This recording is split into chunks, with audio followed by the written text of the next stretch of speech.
Hello, everybody. Hello. Leon, nice to have you here. Good to be here. Leon Wolf, who's a senior editor of the Blaze. I would like your help and everybody's help on this. Looking at the chalkboard, everybody is conflating the stories. All of these stories from last week are just becoming one giant Democratic impeachment cry. And there are separate stories, and some of them are bad, some of them could be bad. We don't know anything yet, but we have to untangle the knot before it just becomes something that nobody can argue anymore. So let's look at just last week. First thing that happened, on Monday, Trump revealed highly classified information to Russian officials. Really bad, but not something impeachable because the president can do whatever he wants. We wouldn't have accepted that from President Obama, and we certainly didn't accept that with Hillary Clinton, but it is not impeachable. Tuesday, Trump asked James Comey to close the investigation into Michael Flynn. This came out, and this is all based on the emails and the paper trails, the leaks about all of the notes that he made. It was also reported that Israel provided the classified intelligence. On Wednesday, Robert Mueller was appointed to serve as a special counsel. Flynn stopped a military plan, a decision that aligned with the interests of Turkey. Also, Mr. Flynn told the Trump transition team weeks before the inauguration that he was under federal investigation. And then on Friday, Trump told Russian officials firing Mr. Comey had relieved, quote, great pressure on him. In your wildest dreams, why would you say that? Why would you say that? And then senior White House official has been identified as a person of interest. So let me just show you how I've grouped them together, and I would love to hear your thoughts. Because I think there's four things that we have to look at. The first one is just this, the classified information. It's not impeachable, it's just really bad. And I think that's only really connected to here. So this is something that Mueller, nobody's going to be looking at this. Maybe Congress will look at this. This is an outrage, but I don't think it goes anywhere.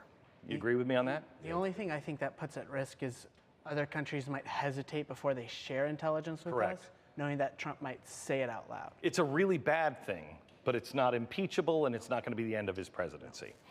The second thing, the Comey. Trump asked James Comey to close the investigation into Michael Flynn. This second scandal is potentially really dangerous for the president. And it involves these four things.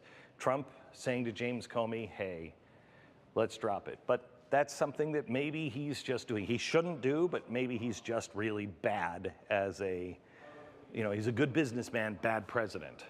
Shouldn't have done that. Flynn stopped a military plan, a discussion that aligned with the interests of Turkey. That's not even a story, do you think? Well, the reason I think this one's a story is because he failed. That was because he had failed to disclose the money he was getting paid by Turkey. But he had only made that recommendation after he disclosed. So he disclosed to everybody and made everybody aware that he was taking money. He had stopped taking money in November. That's in January that he discloses it. And a few days later, he nixes this and says this is a bad idea. It had been months since he had taken any money. And if you know anything about what he said on the military plan, he's right. I'm not a fan of his, but this plan was, let's arm the Syrian Kurds. The Syrian Kurds are really terrorists. They are also Marxist-Leninists. Why would we give them? They want a separate state on the edge of Turkey. It's not the Kurds in Iraq. So this is just everybody's emotion going, we should arm the Kurds, not these Kurds. They don't even speak the same language. So I don't think there is anything to this. Unless you are looking to just assume motives, and you're trying to make a case for. Yeah, but there's literally, no, I would take this one off the board. There's literally nothing to that one. Mr. Flynn told the Trump's transition team week before immigration that he was under federal investigation. There is something to this, because why did you take so long to fire him? And that's what makes the previous story an issue. Because if he told Trump, look, you got to know that the people are going to look at you with a hairy eyeball with stuff like that. Even if it's right, even if you're right, and even if you've disclosed, why would you bring him onto your campaign if he's under investigation for this specific thing? I don't know. Did the Trump transition team inform Trump about that? Did he know? I think he did. I'm not sure, but I think he did. And then the last one that goes into this category is Trump told the Russian officials firing Mr. Comey had relieved great pressure on him. I mean, that's really bad. That's just really bad. It almost becomes a fifth storyline. It's the Michael Flynn version, and it's the Comey Yeah, so I think, obstruction of justice question. yeah, I think that the Flynn is number 2, and the Comey is really number 3 with Mueller. And I guess this would be tied into, I don't even know. I mean, it's so confusing. Yeah. But with Mueller coming on, he's going to look at he's going to look at Russia, he's going to look at Comey, he's going to look at Flynn, he's going to look at what Trump said to Comey. He's going to look at all of that. Comey is set to testify after Memorial Day. And it could go, I mean, they might find, Mueller is looking down. He might find nothing in these 2 investigations, and he might find something here. I mean, it's just so broad and confusing. But some of them are real. Some of them, We don't know enough yet. we don't know enough.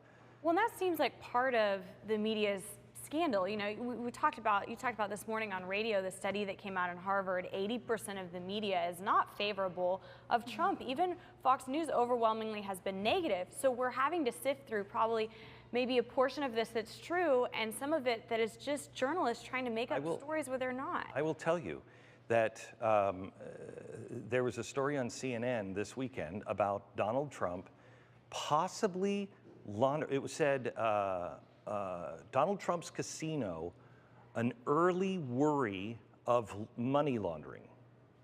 Well, this is a story that broke in like 1993. Wow. It had already been investigated by the government.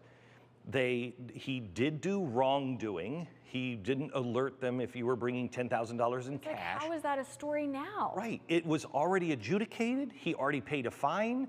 It's already in the past. Why is CNN running? And it was done by an investigative journalist. For what? Crucify him. Right.